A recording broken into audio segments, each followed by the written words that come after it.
Good morning 7th class. आज हम chapter 1 nutrition in plants का सेकेंड पार्ट स्टार्ट करेंगे। अभी हमने पढ़ा था मोड ऑफ न्यूट्रिशन, ऑटोट्रोफ और हेट्रोट्रोफ। इसके अलावा हमने फोटोसिंथेसिस पढ़ा था। आज हम यहाँ पे एक टॉपिक है हमारे पास cell. All organisms are made up of cells. Cells are very small and can be seen only with the help of microscope. Some organisms are made up of only one cell. All cells have a similar basic structure. Each cell is enclosed by a thin cell membrane. Most of the cells have a distinct and centrally placed nucleus. The space between the cell membrane and the nucleus is occupied by a jelly-like substance called cytoplasm. Tiny structure called cell organelle, example chloroplast, are present in the cytoplasm. जैसे कि आपको इसमें पढ़ा आपने कि cell जो है एक बहुत किसी भी ऑर्गेनिज्म में, जो कोई भी ऑर्गेनिज्म है जिसमें कि वो प्लांट है या एनिमल है, सभी सेल से मिलके बने हैं। और सेल इतना छोटा है कि अगर मैं एक ये डॉट डाल रही हूं ना, तो वो डॉट भी आपको दिखाई दे रहा है, लेकिन सेल इतना बड़ा है कि वो इस डॉट से भी छोटा है, जिससे जो कि आपको खुली आंख से दिखाई नहीं दे सकता, सिर्फ माइक्रोस्कोप से देखना पड़ता है।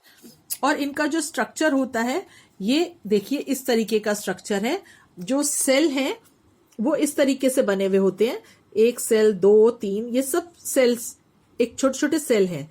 और धीरे धीरे सेल जो होते हैं वो मल्टीप्लाई होते जाते हैं, 1 से 2, 2 से 4, 4 से 8, 8 से 16, ऐसे मल्टीप्लाई होते चले जाते हैं। और जो एनिमल्स और प्लांट्स की बॉडी है वो ग्रोथ करती रहती है। हर सेल के बीच में जो आसपास जो ये कवर होता है वो सेल मेम्ब्रेन होती है। इसके अलावा इसके अंदर एक न्यूक्लियस होता है, जैसे कि आपको यहाँ दिखाई दे रहा है, और उसके अंदर साइटोप्लाज्म होता है। और एक तरीके से यहाँ पर एक ऑर्गेनेल होता है जो कि क्लोरोप्लास्ट कहलाता है, जिसकी वजह से प्लांट्स आपको ग्रीन दिखाई देते हैं। ठीक है,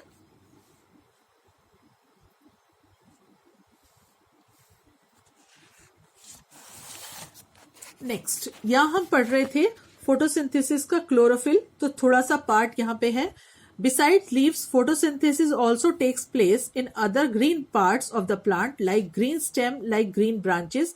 for example, desert plant like cactus and leaves are modified into spines to reduce water loss by transpiration. These plants have thick and fleshy green stem and they carry out the process of photosynthesis to make their own food. जो green leaves होती हैं वो photosynthesis का काम करती हैं, और green leaves के अलावा ग्रीन स्टेम होती हैं, ग्रीन ब्रांचेस होती हैं। लेकिन डेजर्ट प्लांट में क्या होते हैं, कैक्टस होते हैं। और कैक्टस कैसे बनते हैं, जो लीव्स होती हैं वो मॉडिफाई होकर कांटों का रूप ले लेती हैं। या फिर जैसे कैक्टस जो है फ्लशी भी होता है, मोटे मोटे कैक्टस के पीसेस भी होते हैं ना, थिक और फ्लशी होते हैं, वो भी ग्रीन होते हैं। तो उनमें जो डेजर्ट प्लांट्स होते हैं उसमें फोटोसिंथेसिस का प्रोसेस जो है वो स्पाइन्स करती हैं, या वो कैक्टस के फ्लशी स्टेम्स करती हैं। नेक्स्ट है, You might have observed slimy green patches in the stagnant water bodies like ponds. आपने देखा होगा कि अगर आप किसी पॉन्ड में देखो, पॉन्ड कहाँ होता है, जहां पर रुका हुआ पानी होता है, वहां पर पानी के ऊपर ग्रीन ग्रीन पैच जमा होते हैं, जिनको हम एल्गी कहते हैं। और एल्गी भी जो होती है वो भी एक तरीके से प्लांट ही होते हैं, और उसमें क्लोरोफिल होता है, इसलिए उनका कलर भी ग्रीन होता है, और वो भी फोटोसिंथेसिस का प्रोसेस करते हैं क्योंकि वो क्या है, ग्रीन है। The leaves of some plants like croton have chlorophyll, but they appear dark red in color. This is because the red pigment present in them hides the green color of the chlorophyll.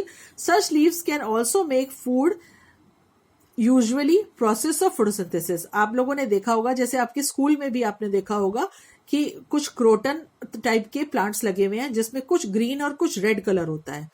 Red pigment जो है वो green colour से थोड़ा सा दब जाता है, लेकिन ऐसा नहीं है कि उसके वजह से फोटोसिंथेसिस नहीं होता, उसमें ग्रीन पिगमेंट होता है, तभी वो फोटोसिंथेसिस का प्रोसेस कर सकते हैं।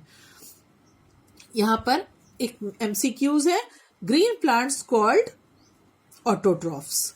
Which of the following gases is release during the photosynthesis. Photosynthesis में कौन सी गैस रिलीज होती है, ऑक्सीजन, जो कि हम इनहेल करते हैं। ठीक है, और जो गैस हम एक्सेल करते हैं कार्बन डाइऑक्साइड, वो फोटोसिंथेसिस के प्रोसेस में यूज होती है। नेक्स्ट फोटोसिंथेसिस का एक पार्ट रह गया आपका sunlight. Green plants prepare food in the presence of sunlight. Chlorophyll present in the green plants, green leaves traps the solar energy. जैसा कि अभी हमने पढ़ा था कि जो क्लोरोफिल होता है वो सोलर एनर्जी को अपने अंदर ट्रैप करता है, उसको केमिकल एनर्जी में चेंज करता है और फोटोसिंथेसिस का प्रोसेस स्टार्ट हो जाता है, और जिसकी वजह से जो प्लांट्स होते हैं वो अपने लिए खाना बना सकते हैं। Leaves of plants grow in different patterns so as to absorb maximum sunlight. और जो ग्रीन प्लांट्स जो होते हैं वो अलग अलग पैटर्न्स में होते हैं, और इस तरीके से वो मैक्सिमम सनलाइट को जैसे फैले हुए होते हैं और मैक्सिमम सनलाइट को वो अपने अंदर एब्जॉर्ब कर सकते हैं। नेक्स्ट है aquatic plants like hydrilla, water lily and Vallisneria takes in carbon dioxide dissolved in water to prepare their food and give out oxygen during the process. जो एक्वेटिक प्लांट हैं वो भी ग्रीन होते हैं, तो वो क्या करते हैं कि वो जो पानी के अंदर कार्बन डाइऑक्साइड है उसको फोटोसिंथेसिस के प्रोसेस में यूज करते हैं और अपने लिए फूड का प्रिपरेशन करते हैं और ऑक्सीजन रिलीज करते हैं। फोटोसिंथेसिस की इंपॉर्टेंस क्या है? We can not imagine the earth in the absence of process of photosynthesis due to the reason given below. अब फोटोसिंथेसिस के बिना हमारी अर्थ पर जो लाइफ है वो पॉसिबल ही नहीं है, क्योंकि हमें क्या चाहिए? हमें चाहिए ऑक्सीजन, और ऑक्सीजन हमें कौन देगा? प्लांट्स देंगे, और प्लांट्स को बढ़ने के लिए क्या चाहिए? खाना, और उनको खाने के लिए क्या करना पड़ेगा? फोटोसिंथेसिस का प्रोसेस करना पड़ेगा। तो फोटोसिंथेसिस के प्रोसेस में जो ग्रीन प्लांट्स हैं वो अपने लिए खाना बनाते हैं, और अगर फोटोसिंथेसिस का प्रोसेस ही नहीं होगा तो प्लांट्स ही नहीं होंगे। इसी तरीके से जितने भी एनिमल्स हैं वो डिपेंड हैं प्लांट्स पे डायरेक्टली और इनडायरेक्टली। डायरेक्टली कैसे? कि जो सीधा प्लांट्स खाते हैं और जो प्लांट से बना हुआ खाना खाते हैं, जैसे कि ह्यूमन बीइंग, वो भी जो है वो प्लांट्स पे डिपेंड है। तीसरा ऑक्सीजन। ऑक्सीजन जो है वो सभी जो लिविंग थिंग्स हैं सबके लिए जरूरी है, चाहे वो एनिमल्स है चाहे वो ह्यूमन बीइंग है। और ऑक्सीजन हमें कहाँ से मिलती है? वो प्रोड्यूस होती है फोटोसिंथेसिस के प्रोसेस में। और कार्बन डाइऑक्साइड जो है वो प्लांट्स यूज करते हैं फोटोसिंथेसिस के प्रोसेस में। तो इसीलिए जो फोटोसिंथेसिस है, अगर ये प्रोसेस ना हो तो अर्थ पर लाइफ ही पॉसिबल नहीं है। ठीक है, नेक्स्ट है आपका plants also synthesize protein and fats. Photosynthesis के अलावा जो प्लांट्स हैं वो फैट्स और प्रोटीन्स भी बनाते हैं। कैसे? We have just learn the plant synthesize carbohydrates through the process of photosynthesis. Carbohydrates are made up of carbon, hydrogen and oxygen. Plant can also synthesize their components of food such as protein and fat. Proteins contain nitrogen. From where do we plants obtain nitrogen? अब जो plants जो बनाते हैं fat या proteins वो लेते हैं nitrogen की वजह से, क्योंकि प्रोटीन में क्या होता है? नाइट्रोजन होता है। और जो प्लांट्स है वो नाइट्रोजन कहाँ से लेते हैं? तो प्लांट्स जो है वो एटमॉस्फेयर से आने वाली नाइट्रोजन का यूज नहीं करते। वो उनको जो नाइट्रोजन की जरूरत होती है वो जरूरत होती है सॉइल के अंदर। तो सॉइल में कुछ बैक्टीरिया होते हैं जिनको कहते हैं राइजोबियम, और वो एटमॉस्फेरिक नाइट्रोजन को कैसे कन्वर्ट करते हैं? वो जब हम पानी डालते हैं प्लांट के अंदर तो वाटर सोल्यूबल नाइट्रोजन जो है वो सॉइल के अंदर रिलीज हो जाता है, और जो प्लांट्स हैं वो नाइट्रेट्स को एब्जॉर्ब कर लेते हैं। और इसी वजह से plants also observe nitrogen from fertiliser as the rich in nitrogen. इसी तरीके इसके अलावा जो फर्टिलाइजर्स हैं वो भी नाइट्रोजन रिच जो हैं वो उसमें डाले जाते हैं, जैसे कि सनफ्लावर है, मस्टर्ड है।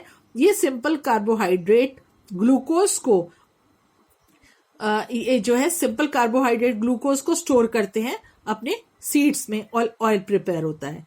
प्लांट्स जो हैं वो विटामिन्स और क्या करते हैं? सिंथेसाइज करते हैं। और विटामिन किस में होते हैं? वेजिटेबल, फ्रूट्स और सीरियल्स में।